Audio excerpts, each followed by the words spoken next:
Igualdad, el podcast de lo que sí importa.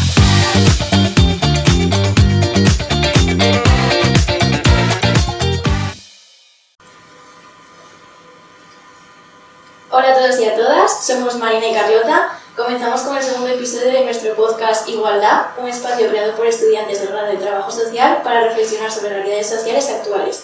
Hoy conversaremos sobre transexualidad, migración y activismo LGTBIQ+, temas que, aunque cada vez son más visibles, siguen enfrentando muchos desafíos en la sociedad. Para ello tenemos el placer de hablar con Mané Fernández Noriega, activista y vocal de la memoria histórica de la Asociación SEGA del Principado de Asturias, quien nos compartirá su experiencia personal y su visión sobre el momento que atraviesa el colectivo, los avances legales y los retos que aún quedan por delante. A lo largo de esta entrevista hablaremos sobre la situación del colectivo, la legislación trans, la mirada hacia las personas trans, la importancia de los referentes, la infancia, los procesos de transición y los debates más actuales. Gracias por acompañarnos, Mané, es un honor tenerte aquí. Para comenzar estaría bien que nos contaras un poco sobre ti, tu experiencia personal, para situar un poco a quien nos esté escuchando, porque sabemos que vienes de Chile y tu trayectoria hasta llegar a España ha marcado parte de tu vida y tu perspectiva como activista. Bueno, antes de empezar con eso, quería dar las gracias por traerme y por poder poner un poco más de luz sobre lo que es esta realidad y lo que es el colectivo LGTBI. Pero precisamente por eso también quería hacer un recuerdo. Llega esta semana está de luto porque ha muerto uno de los cofundadores de nuestro colectivo, Tino Brugos, y creo que es merecido que se le haga un recuerdo, y es lo que estamos tratando de hacer desde el colectivo, donde podemos hacer una memoria a Tino. Con respecto a lo que me decías a mi infancia, no soy una persona migrante per se, porque soy hijo de asturianos, con lo cual yo tengo la doble nacionalidad desde que nací, aunque se pone en duda actualmente, incluso eso ahora. Pues decirte que mi infancia fue una infancia feliz, no puedo decir otra cosa, fue una infancia donde estuve rodeado de cariño, pero lógicamente una infancia donde yo me hacía preguntas, y yo me hacía preguntas precisamente porque no sabía ponerle nombre a cuál era mi realidad, pero sí sabía que yo no era lo que mi familia o lo que estaba a mi alrededor más cercano querían que yo fuera. Tengo un hermano mayor que es hombre, cisexual, y yo siempre miraba hacia él como diciendo, yo soy como él, yo soy exactamente igual que él, porque me tratáis de manera diferente.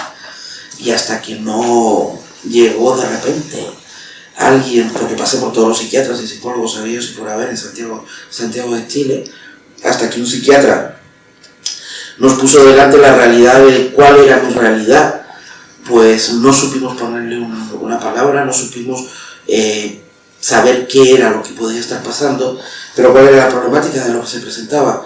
Yo ya, aunque no peine, porque no tengo pelo, pero peino canas, tengo una edad, y a mí me tocó vivir un momento histórico en Chile bastante conflictivo. Yo vi un golpe de Estado y me crié y viví todo este proceso dentro de una dictadura.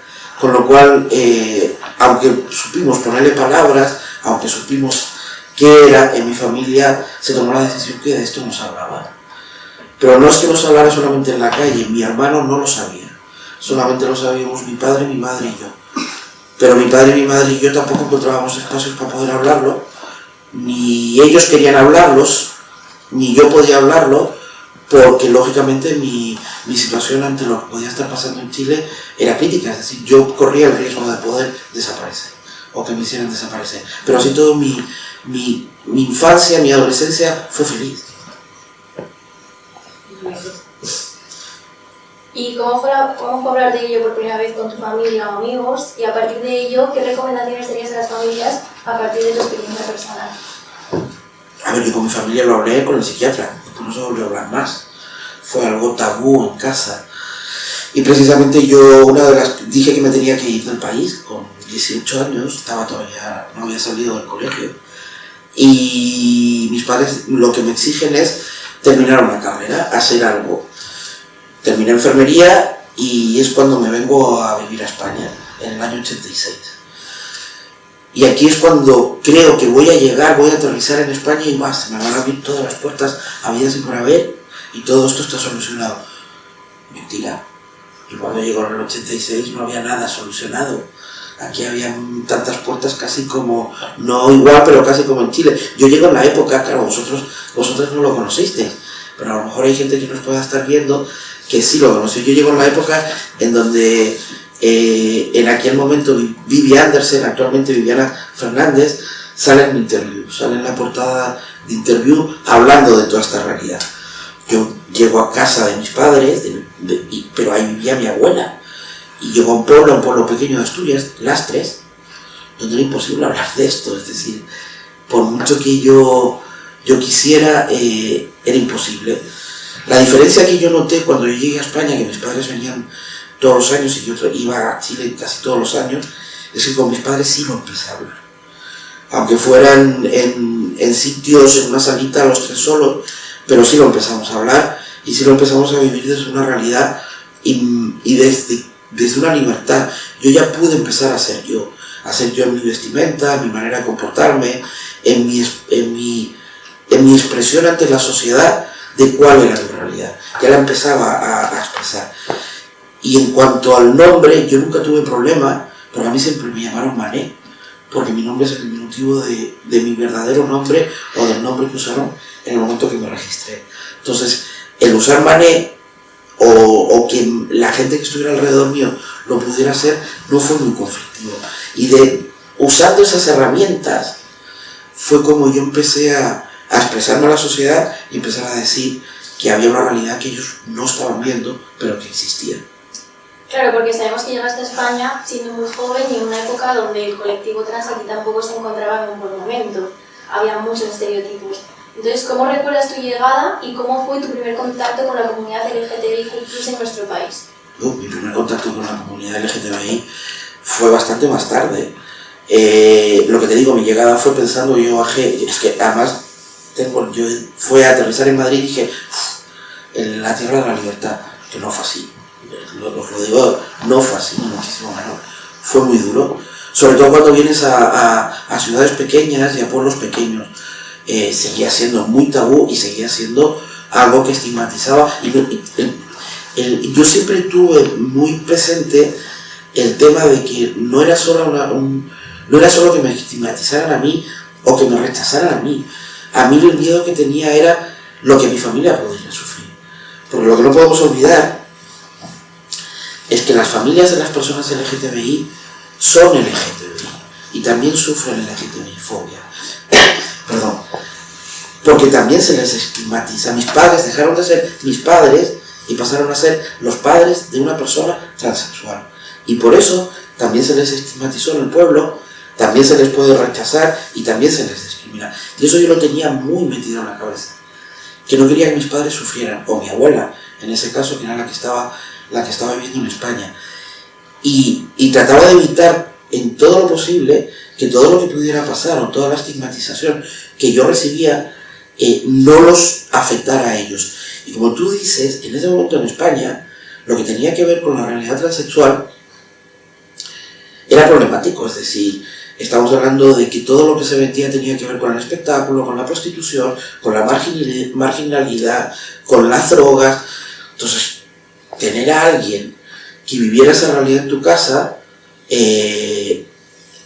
era problemático, y era problemático viajar ese rumbo o sin que tu familia lo sufriera.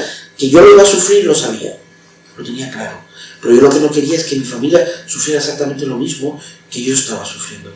Con respecto a lo que me decías, ¿qué les recomiendo yo a las familias?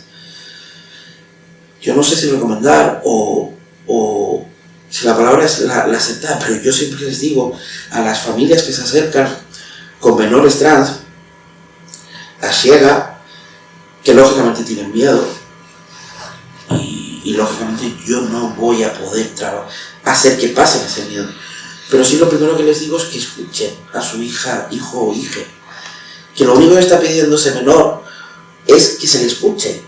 El menor no está pidiendo que se vaya más allá, lo único que quiere es que se le escuche, que se le pueda entender y que se pueda facilitar un proceso que el menor quiera, no el que quieran los adultos, porque muchas veces nos encontramos con la realidad de que las familias vienen y lo que parece que es que quieren solucionar un problema lo antes posible. Lo primero, no hay ningún problema, no existe un problema.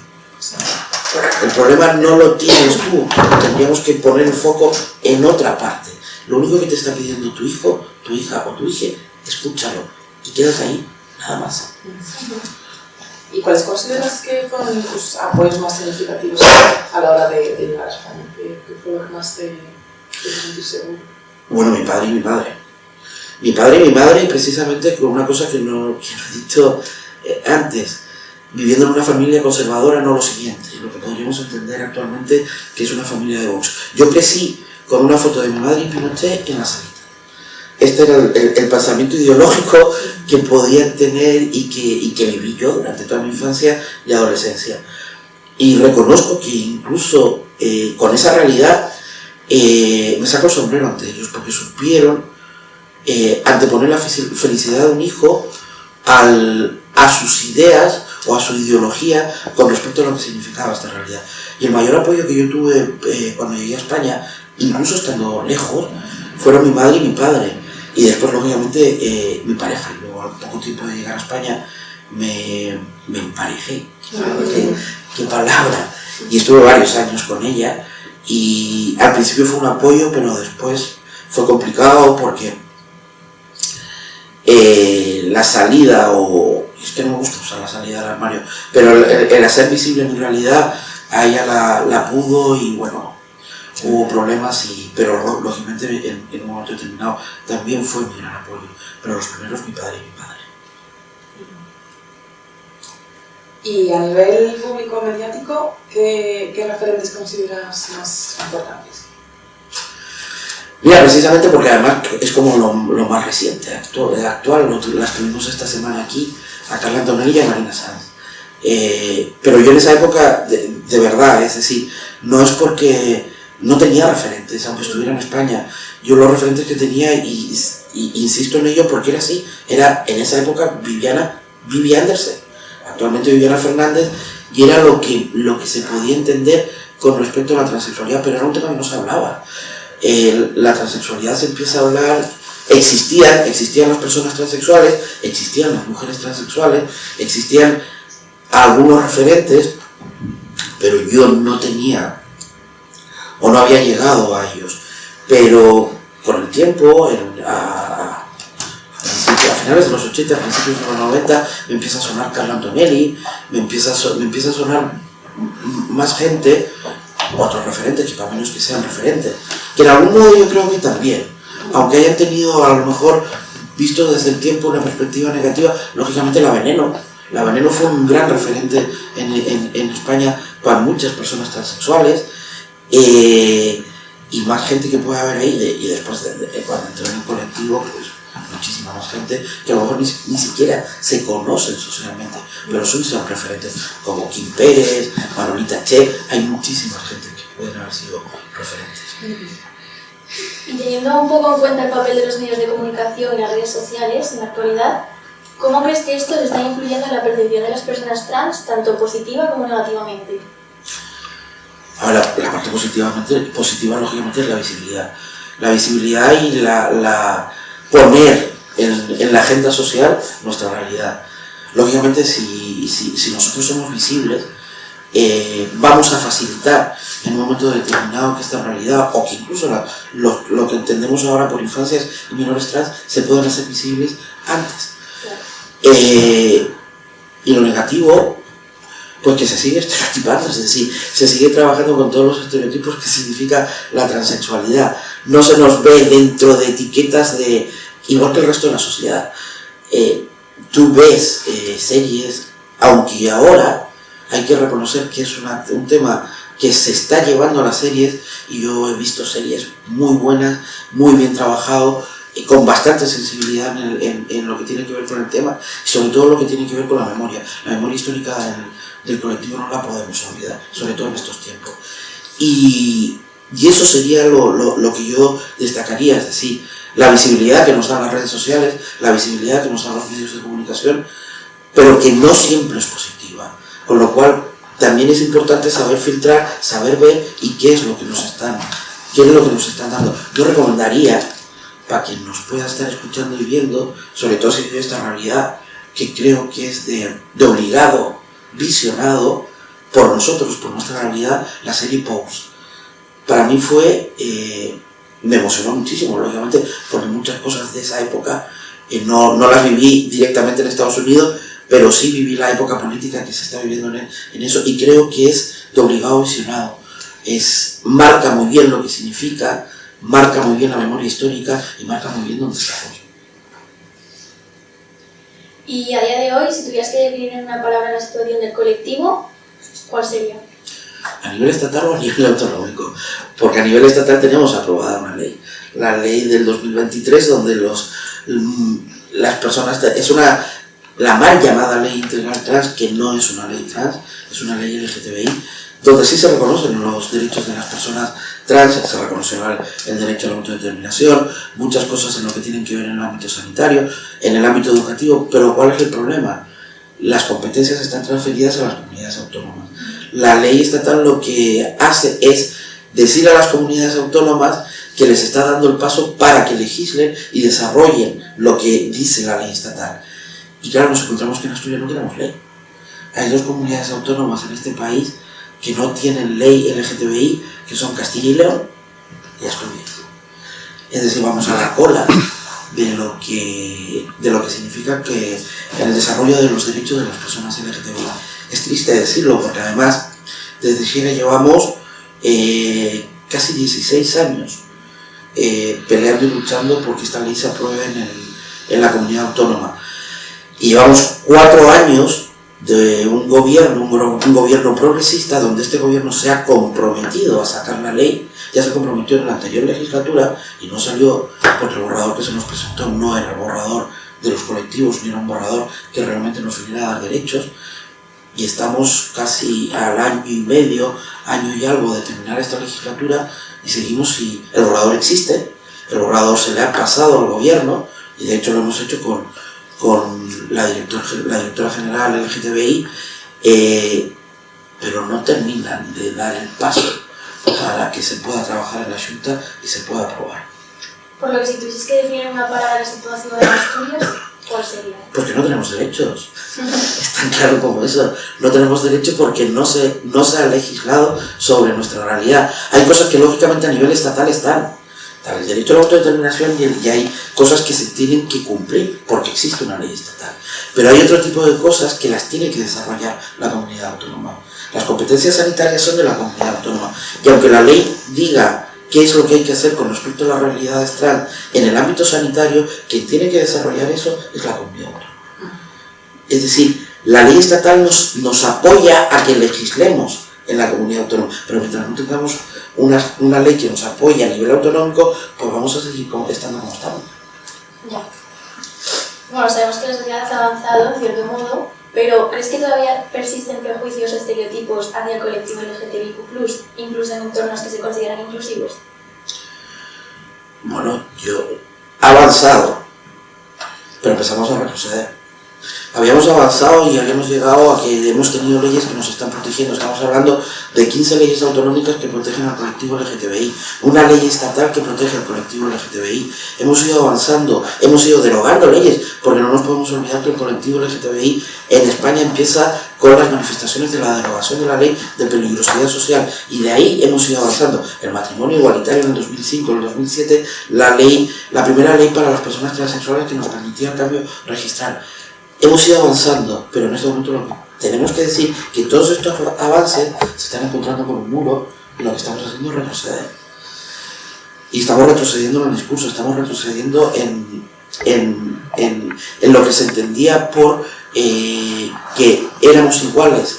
En este momento teníamos una igualdad real, pero no tenemos una igualdad real a nivel social. Existe la discriminación, existe el bullying en los colegios, existe el bullying en 1000 ámbitos, existe la LGTBI-fobia. De hecho, el Ministerio de Interior entregó el año pasado los datos con respecto a los delitos de odio. Con respecto a la LGTBI-fobia habían subido más del 40%. Es decir, estamos hablando de que esto va subiendo. Y si realmente no somos capaces en un momento determinado, legislando, porque no es más que legislar, es la manera de proteger y de evitar que este tipo de cosas se den. Si no somos capaces de hacer eso, pues lógicamente vamos a ver lo que está pasando y lo que puede estar pasando en muchas partes, como puede ser el discurso antidiscriminatorio, no solamente contra el colectivo LGTBI. Mira, Carla Antonelli, que estuvieron esta semana aquí, y Marina Sanz decían una cosa, que en este momento las personas transexuales somos la diana de esta gente.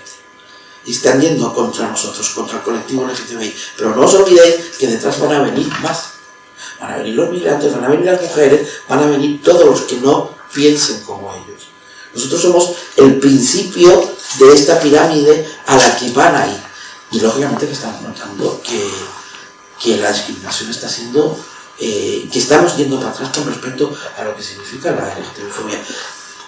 La igualdad existe, tenemos las leyes que nos protegen, pero el discurso del odio está creciendo y el discurso del odio tiene consecuencias.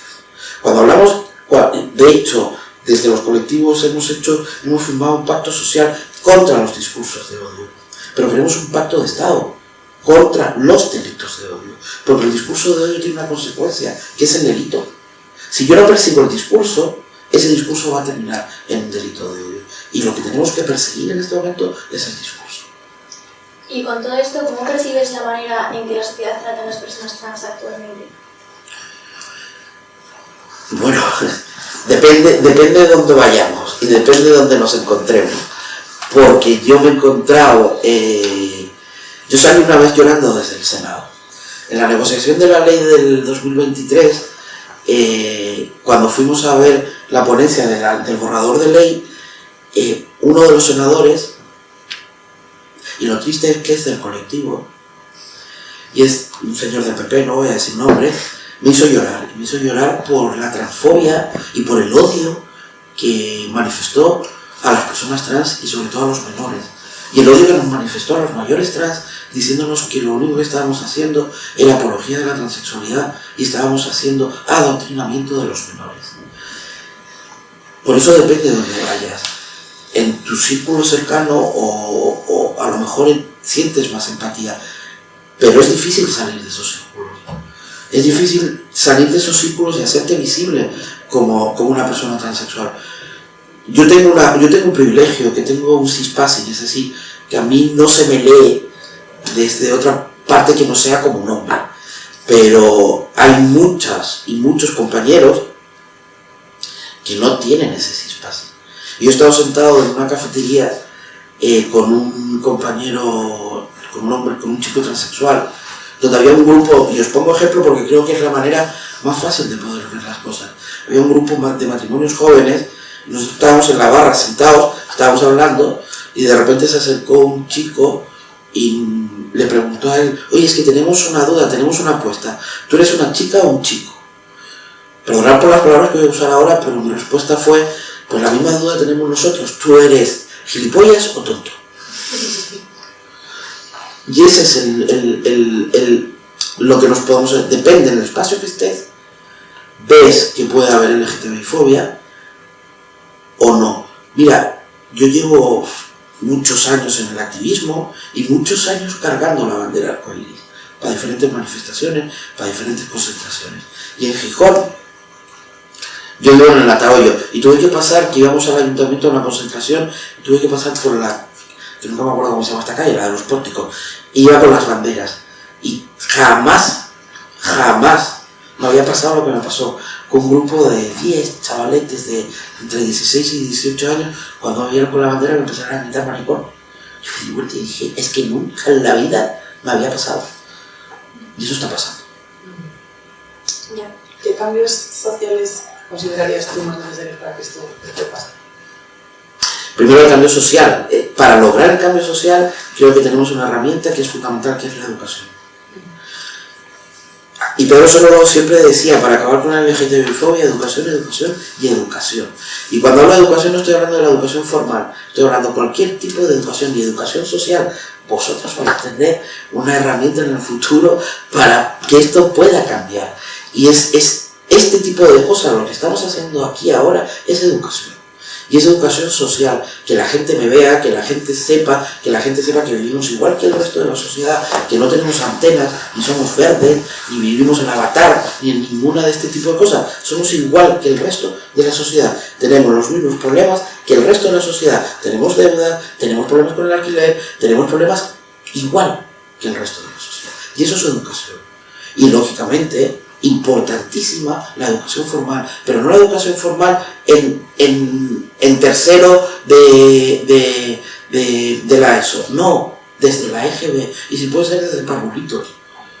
La diversidad hay que enseñarla desde pequeños, porque no solamente somos diversos nosotros. La diversidad no es algo del colectivo LGTBI, es algo innato del ser humano. Somos todos diversos, no hay nadie uno igual al otro. Precisamente por eso tenemos que aprender a saber vivir en diversidad y presentarla desde que somos pequeñitos. Abrir estas puertas estancos que nos han dicho que es la sociedad y decirle a nuestros niños, no, que no, tú no eres igual que tu compañero y tienes derecho a no serlo. Y desde ahí creo que podemos lograr cambios sociales, si no, creo que no. Y hablando ya un poco más de política, en el marco legal pues vemos que es muy importante regular las cuestiones sociales, por todo lo que acabas de comentar, para que puedan ser reconocidas como derechos. ¿Sientes que la legislación española refleja la realidad de las personas trans o aún hay un desfase entre lo legal y lo social?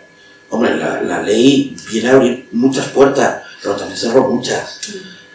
Cuando hablamos de lo trans estamos hablando de un término paraguas, un término que conlleva muchas realidades. Son personas transexuales, transgénero, agénero, genderqueer, género fluido y no binarias. Las realidades no binarias no están reconocidas en la ley y no han podido ser reconocidas, aunque se peleó porque estuvieran reconocidas hasta el final, pero no están reconocidas. La mayoría de lo que habla la ley dentro de su articulado tiene que ver con lo que hablaríamos más con la realidad transexual. Habla mucho también, bueno, mucho no, apoya y está en el articulado la realidad de las personas intersexuales, que eso merecería un capítulo aparte, porque sí que están invisibilizadas las personas intersexuales, y las personas intersexuales existen y están, pero la ley abrió puertas, pero algunas siguen estando cerradas.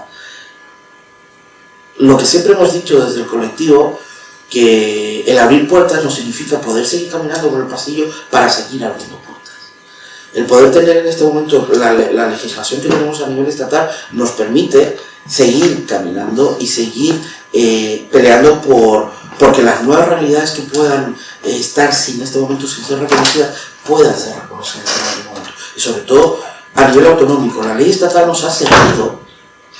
Dentro de que llevamos muchos años peleando en Asturias por la ley, lo único bueno, entre comillas, que podemos decir es que nos ha servido y nos sirve para que la ley autonómica que vaya a salir sea la ley más avanzada a nivel estatal o a nivel de las comunidades autónomas que hay en este momento. Porque nos abrió la puerta precisamente para eso, para decirnos hay que seguir avanzando y desde la ley autonómica es lo que queremos hacer. Y bueno... En este sentido, ¿crees que la ley trans española ha tenido un impacto real en la vida cotidiana de las personas trans, por ejemplo, en el ámbito laboral, sanitario o educativo? Lo veremos, es decir, es una ley que tiene 2 años, es una ley que ha marcado tiempos para que se hagan cosas, lo que tiene que ver en el ámbito laboral, que todas las empresas que tengan más de 50 empleados tienen que tener no me sale la palabra ahora, un protocolo de igualdad, igual que se hace con lo que tiene que ver con las mujeres, con el colectivo LGTBI. Eso lo tienen que estar realizando y lógicamente ahí los sindicatos tienen mucho que decir porque eso se tiene que hacer en la negociación colectiva, pero es de obligado cumplimiento. Y creo que tenían 1 o 2 años para que este tipo de planes se desarrollen, planes de igualdad y planes de igualdad LGTBI, que no me salía el nombre, para que se desarrollen. Y lo que tiene que ver en el ámbito educativo, pues lógicamente se tendrán que empezar a hacer protocolos de atención al acoso escolar y a la LGTB-fobia en el ámbito educativo. En Asturias creemos que podremos empezar a hacerlo, pero lógicamente llevamos 2 años con el desarrollo de la ley.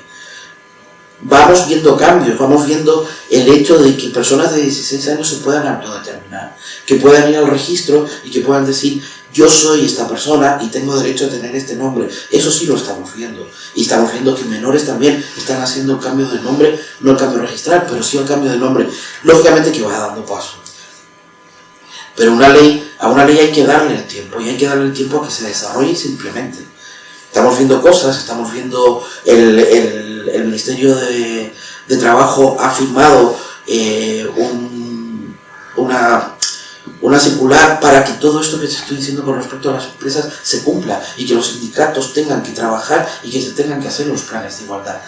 Todo ese tipo de cosas, lógicamente, que nos van a hacer que la igualdad sea más real, pero tenemos que dar tiempo. Pero vuelvo a repetir, si no tenemos una ley autonómica, por mucha ley estatal que tengamos, va a llegar un momento en el que el desarrollo de la ley estatal tiene que ser obligatoriamente con una ley autonómica. Así que por lo que estamos peleando ahora aquí, y para que realmente en Asturias los derechos sean efectivos, es porque esa ley autonómica se puede. Y continuando con las políticas públicas, ¿consideras que la cobertura actual de la seguridad social respecto a las cirugías y tratamientos para personas trans es suficiente? ¿O qué aspectos deben ampliarse o mejorarse? Mira, esa es una de las cosas que la ley estatal no cubre con respecto a Asturias, porque es una competencia autonómica. Y ese es el problema que tenemos ahora en este momento en Asturias. En Asturias tenemos una unidad de tratamiento que le han cambiado el nombre y no me acuerdo cuál es, porque es un nombre rarísimo.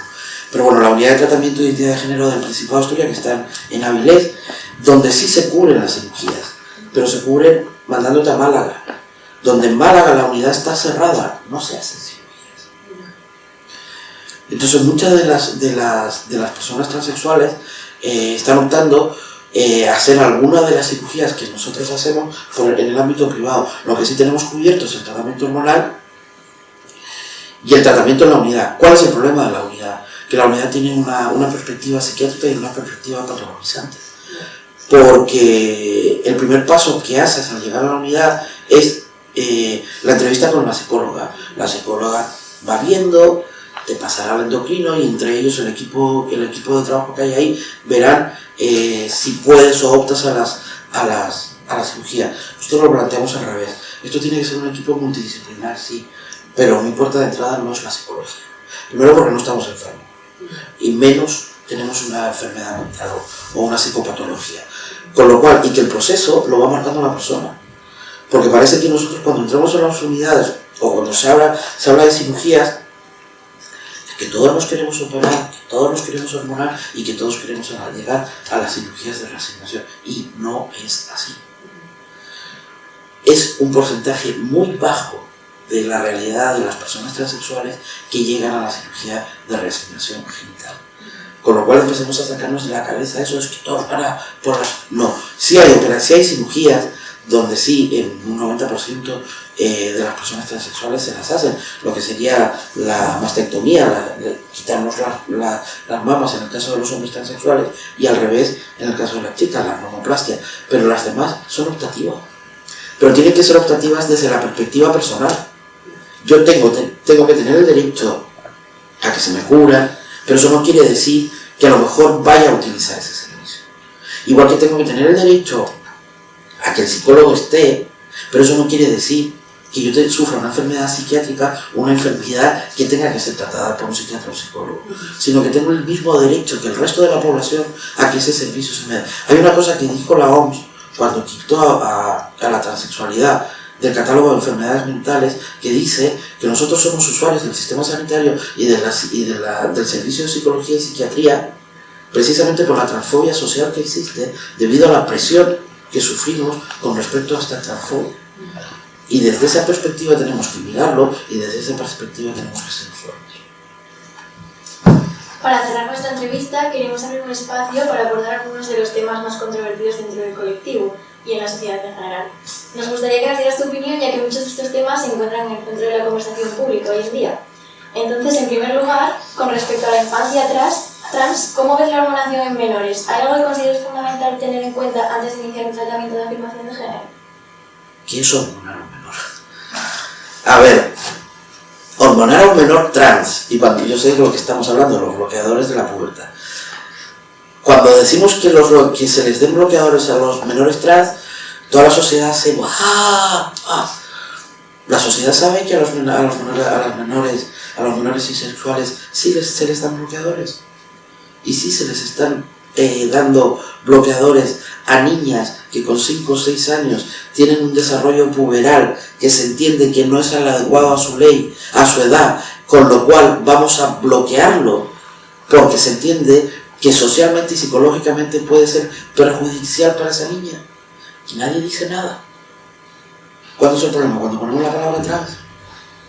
Cuando el sufrimiento psicológico y social va a ser el mismo. Porque va a haber un desarrollo puberal que no corresponde a su identidad y en el otro caso un desarrollo puberal antes de lo que la sociedad entiende que tendría que tener. ¿Dónde está el problema? Entonces en los menores trans sí son todo el problema, hay todos los efectos secundarios habidos y por haber, y porque lo que vamos a hacer, y en esta otra menor la hormona ya no tiene efectos secundarios. No sé, creo que el debate tendría que ser, incluyamos todo, porque hay una cosa clara. El tratamiento que usamos las personas transexuales no es un tratamiento que se haya hecho específico para nosotros.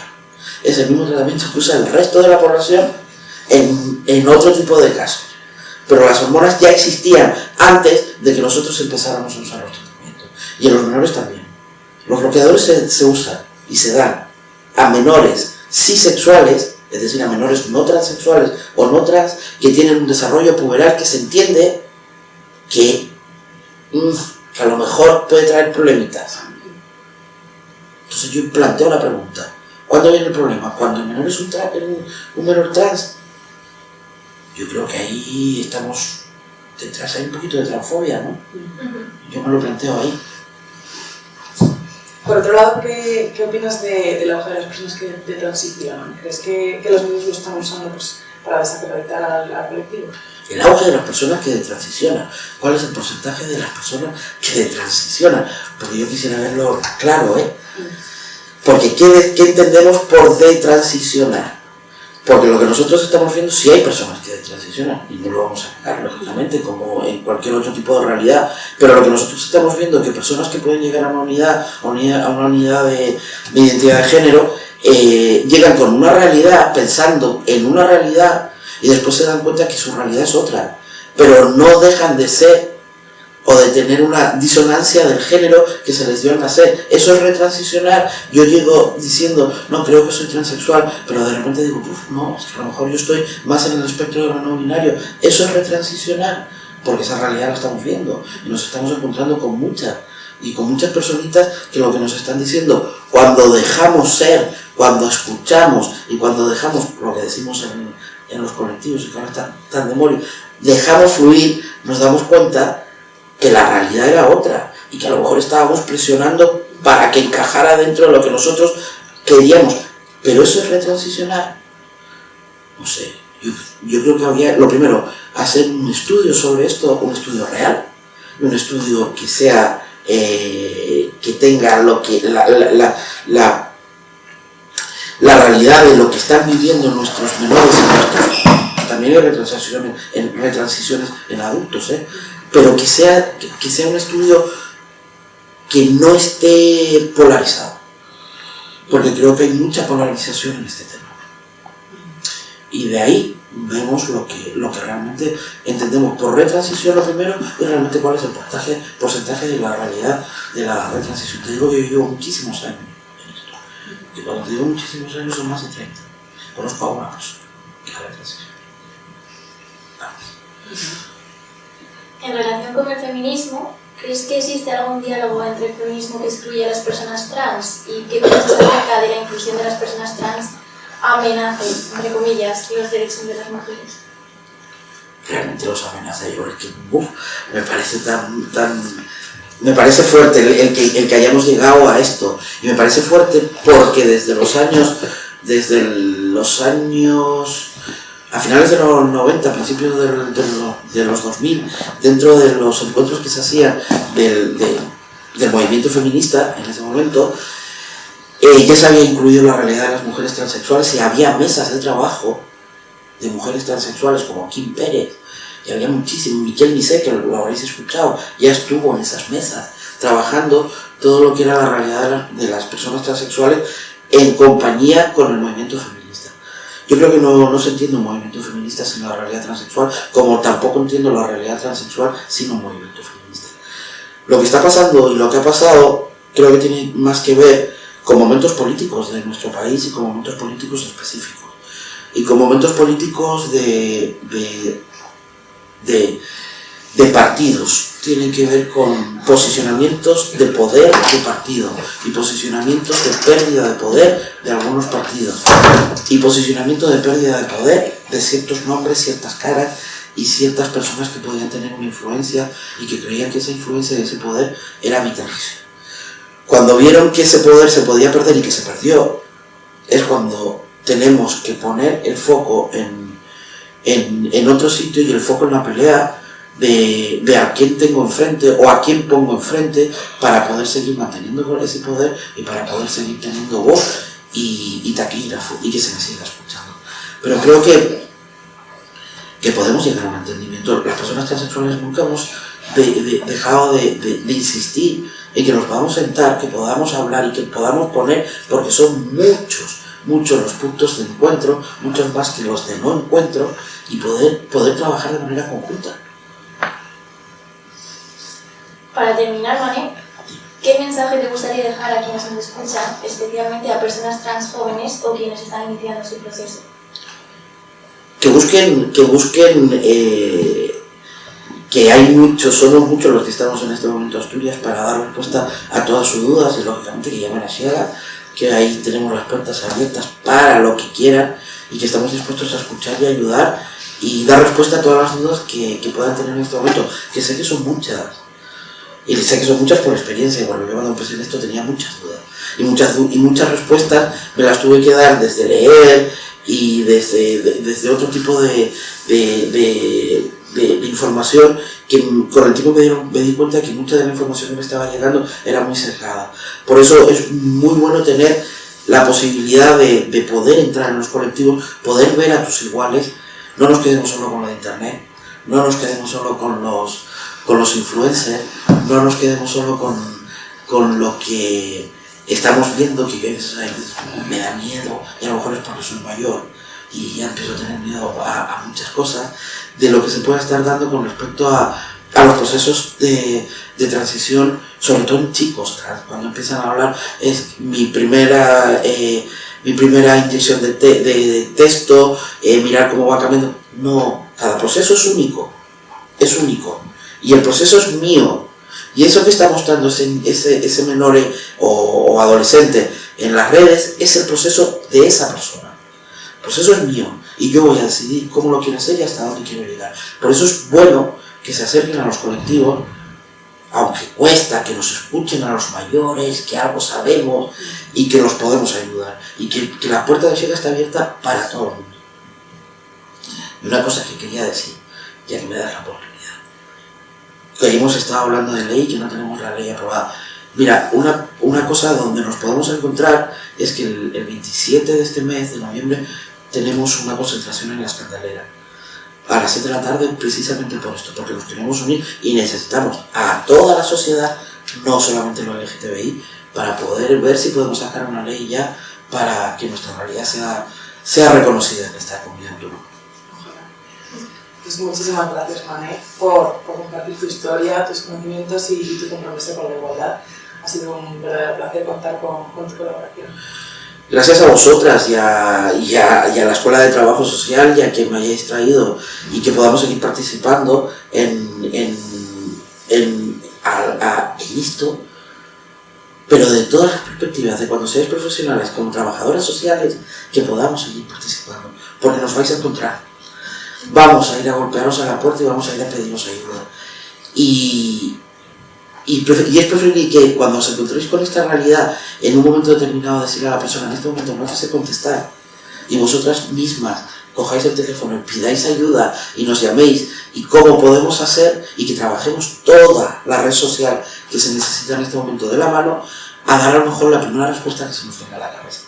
Contar con nosotros para lo que queráis, porque vais a trabajar por vosotras y vamos a trabajar por nosotros, que es lo necesario en este momento. Pues nada, quería dar también las gracias a todas las personas que nos escuchan. Si queréis conocer más sobre el trabajo que realiza la asociación SEGA, pues podéis seguir sus redes sociales o visitar su página web. Hasta pronto.